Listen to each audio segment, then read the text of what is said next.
আপনারা তো 2/3 মেজরিটি নিয়ে আসছেন। সো তারপরেও কি তাদের সন্দেহ আছে যে মেয়র ইলেকশন হলে পরে পরিস্থিতি কি হতে পারে? কারণ ৫৩টা আসনে বা ৫০টা আসনে এরকম কথা আছে, ৭০ থেকে ৫,০০০ এই হলো ভোটের পার্থক্য।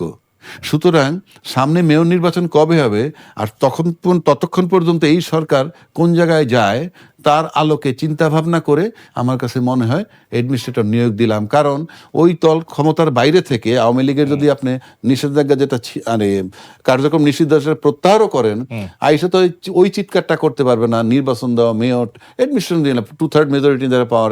আমার কাছে মনে হয় কিন্তু বিরোধী দল তো এখন বিরোধী দল সেটা কি করবে? বিরোধী দল তো আছে, বিরোধী দল আছে, বিরোধী দল থেকে সেই দাবি তোলা হবে না? আমার তো ধারণা এটা যখন সংসদ শুরু হবে, 12 তারিখ থেকে শুরু হইতেছে, আমার ধারণা অবশ্যই, কারণ এখন তুলবে কোথায়? এখন পর্যন্ত সংসদ অধিবেশন ডাকেই নাই।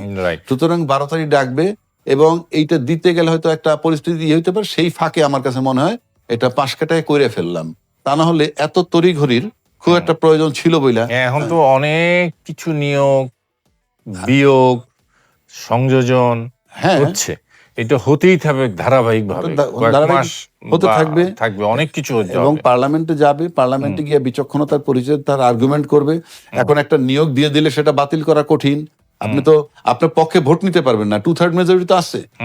সুতরাং আপনাকে আন্দোলনটা করতে হবে মানে পার্লামেন্টের ভিতরে। এখন পার্লামেন্টের ভিতরে কতটা করবে এবং শ্যাডো গভর্নমেন্ট করবে, কতটা বাস্তবায়ন করবে, এখন শ্যাডো মেয়র বানাবে কিনা, কথার কথা বলছি। তো সবকিছু মিলে পার্লামেন্ট শুরু হোক, আমরা দেখতে চাই কি হয়।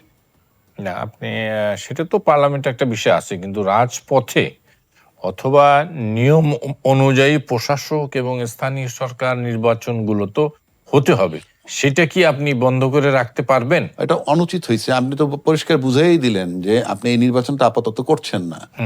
এই যে আপাতত করছেন না 6টা নির্বাচন, এটা আমার কাছে মনে হয় যে যারা নির্বাচনে বিশ্বাসী, যারা জোর গলায় নির্বাচনে বিশ্বাসী কথা বলতে বলতে আমরা আজকে নির্বাচনে আসলাম, তারা আমার কাছে মনে হইতেছে এবারে নির্বাচনী ফলাফলে তারা জিতছে, ক্ষমতায় গেছে, কিন্তু কিছু কথা রয়েছে, কিছু প্রশ্ন রয়েছে, এবং যে পার্থক্যগুলো হয়েছে, এই পার্থক্য জামাতের সাথে 11 দলীয় জোটের সাথে বিএনপির হওয়ার কথা না, পার্থক্য আরো বেশি হওয়ার কথা, 20,000, 25,000, 30,000, কিন্তু পার্থক্যটা এত ছোট হয়েছে যে তারা সন্দিহান।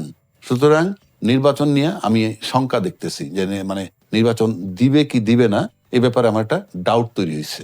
আরেকটি বিষয়, এই বিষয়টা নিয়ে অবশ্য আজকে স্থানীয় সরকার মন্ত্রীকে জিজ্ঞেস করা হয়েছিল, উনি বলছে যে 12ই মার্চ প্রথম অধিবেশনে ঠিক করা হবে দলীয় প্রতীকে স্থানীয় সরকার নির্বাচন কোন প্রতীকে হবে। আমরা তো জানি গত সরকারের সময় দলীয় প্রতীকে নৌকা এবং অন্যান্য, যেহেতু ধানের শীষ ছিল না, অন্যান্য দিতে হয়েছে। তো এবারও কি কোন প্রতীকে হবে সেটা নিয়ে জানতে চাওয়া হয়েছিল। আমাদের নির্বাচন কমিশনাররাও বলেছেন যে এটি সরকার নির্ধারণ করবেন, এটি তাদের তরফ থেকে আসতে হবে। আজকে আবার স্থানীয় সরকার মন্ত্রীও বললেন যে এটা আমরা 12ই মার্চ প্রথম অধিবেশনে আমরা এই বিষয়টা নিয়ে আলোচনা করব। আপনার বক্তব্য জানতে চাই, আপনি কি মনে করেন স্থানীয় সরকার নির্বাচন আমি কি দলীয় প্রতীকে হওয়া উচিত? আমি এগুলা বহুত আগেই বলছি, এখন বললে আমার কোনো লাভ নাই। অর্থাৎ আপনি যদি পার্লামেন্ট নির্বাচনটা আগে হয়ে যায়, তারপর যখন আপনি স্থানীয় নির্বাচনে যাবেন, ওখানে পার্লামেন্টের মেম্বার যে বিজয়ী হবে, মানে 2/3 মেজরিটি নিয়ে তার সরকারে থাকবে, তাদের নিজ নিজ এমপির পছন্দের বাইরে আপনি উপজেলা চেয়ারম্যান আর ইউনিয়ন চেয়ারম্যান নির্বাচন দিতে পারবেন না, দিবেন না। এবং যখন এই নির্বাচনটা হয়ে যাবে, তখন ইউনিয়ন চেয়ারম্যান, উপজেলা চেয়ারম্যান এবং এমপি তিনে মিলে একটা জগৎ তৈরি হয়, যার জন্য বারবার বিরোধিতা করা হয়েছে স্থানীয় নির্বাচন আগে নয়।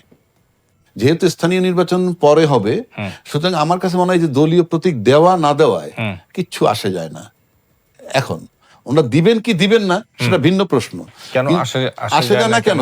কারণ আপনি তো জানবেন কে কোন দল থেকে দাঁড়িয়েছে, এখন যে মেজরিটি নিয়ে যারা দাঁড়াইছে, 2/3 মেজরিটি নিয়ে যারা ক্ষমতায় গেছে, তাদের দলের ব্যাপারে আমরা অতীতে দেখছি যে, আমি সামনের কথা বলতে পারি না, সুতরাং যেহেতু তারা ভোট পাইছে বেশি, সেই ভোটগুলো তো মাঠে আছে, সুতরাং তারা বিজয়ী হবে। এখন আপনি স্থানীয় সরকার নির্বাচন আবার শুধুমাত্র না, আমি বলতেছি মানে পার্লামেন্টে ওইখান থেকে মেম্বার হয়েছে দেখি ওখানে আবার সব সব হয়ে যাবে সেটা বলা দলীয় যাবে প্রতীক না। দিলে যেটা হবে, দলীয় প্রতীক দিলে দেখা যাবে ওই দল থেকে অন্য কেউ, মানে ইউনিয়ন লেভেলে দাঁড়ানোটা মানে খুব একটা দেখা যায় না যে দলের সাথে বিদ্রোহ করে। এমপি নির্বাচনে হয়েছে, তা সেক্ষেত্রে মনে করেন যে দলীয় প্রতীকে যদি করে তাহলে দেখা যাবে যে সবাই ওই দিকে থাকবে, আর দলীয় প্রতীক ছাড়া থাকলে একাধিক দাঁড়ায় যেতে পারে। সেটা নিয়ন্ত্রণ করার জন্য এটা করতে পারে দলীয় প্রতীক। কিন্তু আপনি স্থানীয় নির্বাচন যদি ওইভাবে দেখেন যে পার্লামেন্টের মেম্বারের কাজ হলো আইন প্রণয়ন করা, যে আইনটা উনি প্রণয়ন করবেন সেটা কিন্তু আপনার উপজেলার উপরে প্রভাব পড়বে, আপনার এলাকার এমপি, কিন্তু সে যে আইনটা পাশ করাবে সেটা শুধু আপনার এলাকার জন্য না, পুরো বাংলাদেশের জন্য। এমপিরা তো সে জায়গায় থাকে না। যদি আইন প্রণয়নের ক্ষেত্রে দলীয় প্রতীকে থাকুক, কিন্তু আপনি স্থানীয় নির্বাচনে প্রতীক দেওয়াটা উচিত না, আমি মনে করি উচিত না। তাইলে জনগণ একেবারে যে সত্যিকার অর্থে সম্পৃক্ত জনগণের সাথে উন্নয়নমূলক কাজ করবে, আস্থা, ঠিক সেই লোকগুলা পাশ করবে।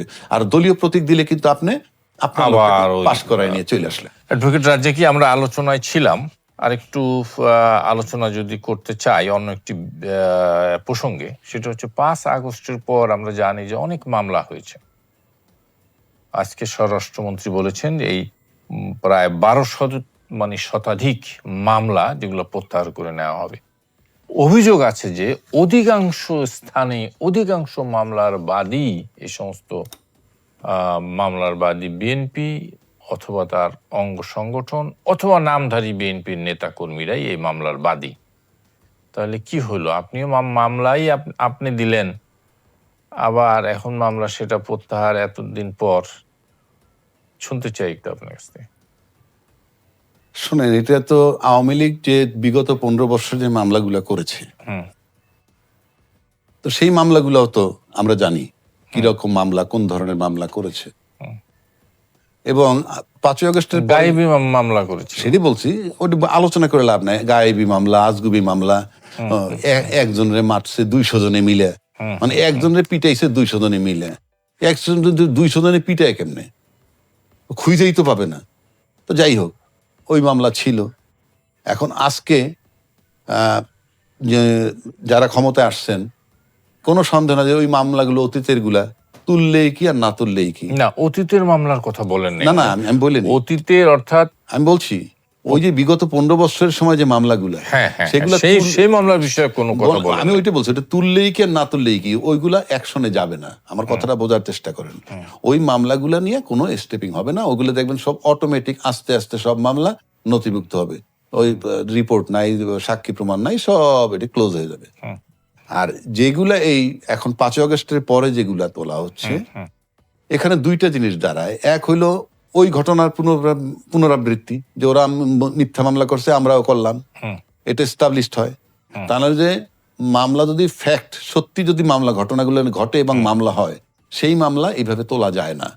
সেই মামলা বিচার প্রক্রিয়ার মাধ্যমেই তুলতে হবে।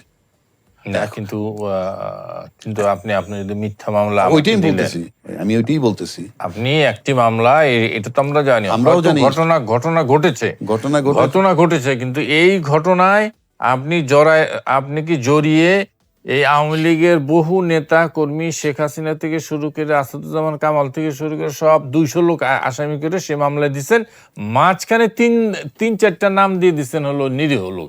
সেই তো, সেই হিসাবে মামলাগুলা তুলে ফেললে আমার কাছে যৌক্তিক মনে হয়। কেননা প্রধান আসামি শেখ হাসিনা, তারপর স্বরাষ্ট্রমন্ত্রী, তারপরে XYZ, এরপরে কুদ্দুস, জব্বার, রফিক। আরে ভাই, শেখ হাসিনা মার্ডার করবে এরে লইয়া, এরা কি সহযোগী নাকি? মামলা তো হাস্যকরী। এবং সেটা যদি তুলে ফেলে, জাস্টিফাইড। আর যদি আপনি বলেন সবকিছু শেখ হাসিনার নেতৃত্বে, স্বরাষ্ট্রমন্ত্রীর নেতৃত্বে, তাদের জন্য তো আইসিটি কোর্টে মামলা হয়েছেই। সেই মামলায় সেটা হয়েছে, মানে রাজ্জাক ভাই, আমার যেটা জানার আগ্রহ বা আমি যেখানে মানে পয়েন্ট আউট করতে চাই, সেটি হচ্ছে এই যে মামলাগুলো হলো, এই মামলাগুলো নিয়ে আমরা গত অন্তর্বর্তীকালীন সরকারেরও নানামুখী কথাবার্তা শুনেছি যে প্রকৃত আসামিদের এই করবে, সেই করা মুক্ত, মানে কাজের কাজ কিছু হয় নাই। এখন এসে যখন এইরকম একটি সিদ্ধান্ত হয় যে 1200 মামলা আমরা প্রত্যাহার করে নেব, সমতই প্রশ্ন জাগে, তাহলে কি কোনো সমঝোতা কথা, সেই কথা কোনো তো ওয়াদা কিছু সেই কথা তো আমি হয়েছে? আগের পরে বলছি কি যে বলছেন? আমি তো আওয়ামী লীগ বুঝি নাই কিছু। কি বললেন আপনি? নিশ্চিত হইতেছে তাদের একটা সহায়ক, যারা আজকে ক্ষমতায় আসছে তারা তাদের সহায়ক শক্তি। এইটা আওয়ামী লীগের এই আস্থা তাদের আছে। কেন আছে? ধরেন এখন ইন্ডিয়ান ভিসাটাও কিন্তু ক্লিয়ার দিয়ে দিচ্ছে, অল্প দিনের মধ্যে হয়তো ইন্ডিয়ান ভিসারও একটা ক্লিয়ারেন্স আসবে। কেন আসবে? ওই ভিসাটা যদি থাকতো র্যান্ডম, তাইলে বহু লোক চলে যেত যারা আওয়ামী লীগ করে। আমরা তো আওয়ামী লীগ যারা করে বহু লোক চলে যেত ইন্ডিয়াতে, কিন্তু যেতে পারেনি ভিসা বন্ধ থাকার কারণে। আর এখন ভিসা ওপেন করার মানে হচ্ছে আওয়ামী লীগ কিন্তু 5 লাখ বের হয়ে যাবে। নাও দে আর ফিলিং সিকিউর যে আমাদের আর বাইরে যেতে হবে না। ফিরে আসার সম্ভাবনা আছে নাকি? ফিরে আসার সম্ভাবনা সেটা আমি এখন বলতে পারবো না। ফিরে আসার সম্ভাবনাটা ভিন্ন, কারণ আমরা অলরেডি দেখছি একজন প্রসিকিউটর ছিল, চিফ প্রসিকিউটর, তাকে ওখান থেকে সরাইছে।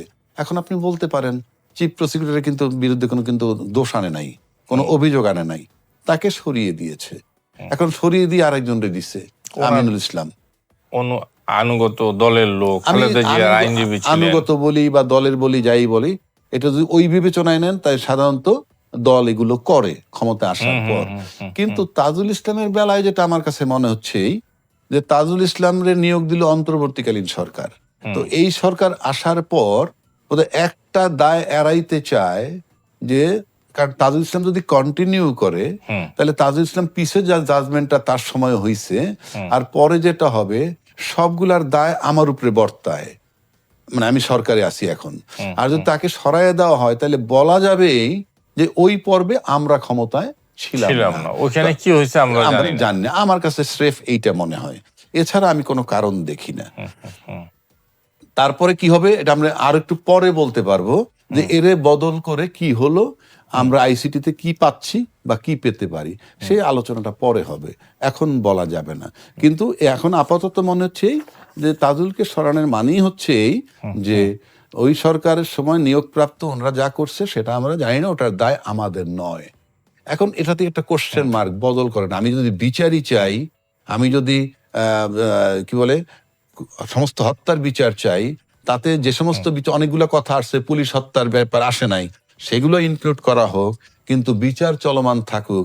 সেক্ষেত্রে তাকে অযোগ্য বলে সরাই দিলে আমি যেটা মনে করতাম, আমি এখন সেটা মনে করি না। এখন আমি মনে করি এই যে শুধুমাত্র ওইটার জন্য যে আমরা ওইটার দায় নিব না, অর্থাৎ যেটা হইছে সেটার দায় তাদের। আরেকটু বিষয় নিয়ে আলোচনা করতে চাই, যেহেতু নির্বাচন প্রসঙ্গে আমরা আলোচনা করেছি। সেখানে আসছে যে শেরপুর 3 এবং বগুড়া 6 আসনের উপনির্বাচন 9 এপ্রিল। আজই তফসিল হবে, হওয়ার পর এটা নিয়ে নির্বাচন হবে। আমরা জানি 96-এ একটা উপনির্বাচনের মাগুরা, সেটা না বলি, ঘটনা আছে আমাদের সামনে। তো এবার কি মনে করছেন, দুটো নির্বাচন হবে, একটা আমাদের তারেক রহমান, প্রধানমন্ত্রী তারেক রহমানের ছেড়ে দেওয়া আসন বগুড়া 6, আরেকটি একজন প্রার্থীর মৃত্যুর ঘটনায় শেরপুর 3 জামাত প্রার্থীর হার্ট অ্যাটাকে মারা গেলেন, তারপরে এটি বন্ধ রাখা হয়েছিল। এই দুটি ইলেকশন আসবে। আপনার কি উপনির্বাচন নিয়ে সাধারণত যেই বদনামগুলো থাকে, সেটা হলো যারা ক্ষমতায় থাকে তারা উপনির্বাচনে নানান রকম প্রভাব খাটায়, এবং উপনির্বাচন নিয়ে বেসিক্যালি তেমন কোনো আগ্রহ থাকে না। আপনার কি মনে হয় একেবারে নির্বাচনের পরপরই হতে যাচ্ছে উপনির্বাচন?